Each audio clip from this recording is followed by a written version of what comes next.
T자 커브를 갖고 있는 게 정상인데요. 잘못된 자세나 스마트폰을 이용하게 되면 이제 목에 커브가 소실되고 일자목이 되는 경우가 있습니다. 이렇게 일자목이 되면 거북목이라고 우리가 표현을 하는데요. 이제 거북목의 경우 정상적인 어깨보다 어깨 견봉보다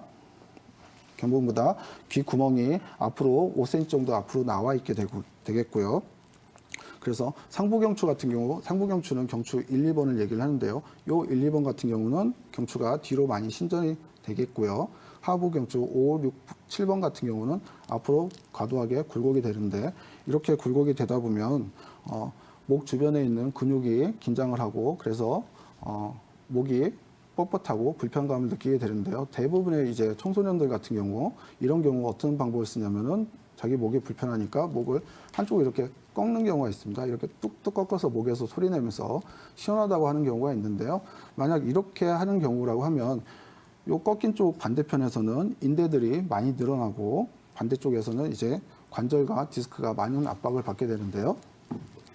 그래서 이렇게 됐을 때 계속적으로 반복적으로 하다 보면 인대가 굉장히 이완이 되고, 그다음에 이완이 돼서 목의 경추가 안정성이 많이 떨어지게 됩니다. 이렇게 안정성이 많이 떨어지게 되면 목 주변에 있는 목에 있는 근육들이 굉장히 긴장을 많이 해서 목을 빨리 굳히려고 하는데요. 이렇게 되다 보면 목이 더 아프고 뻣뻣하겠죠. 그래서 이렇게 되는 경우 더 아프고, 그렇게 해서 우리 한의원에 내원하시는 경우가 많은데요. 자, 이런 경우 청소년들을 보게 되면 특징적으로 보면 횡격막이 있습니다.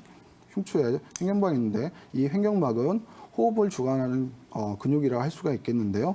이 횡격막이 많이 짧아지게 되니까 호흡을 제대로 하지 못해서 흉식 호흡을 하게 되는데, 흉식 호흡을 하게 되면 목에 복식 호흡에 비해서 에너지 소비가 훨씬 더 많고요. 호흡이 잘 안 되다 보니까 뇌로 가는 산소가 제대로 가지 않게 됩니다.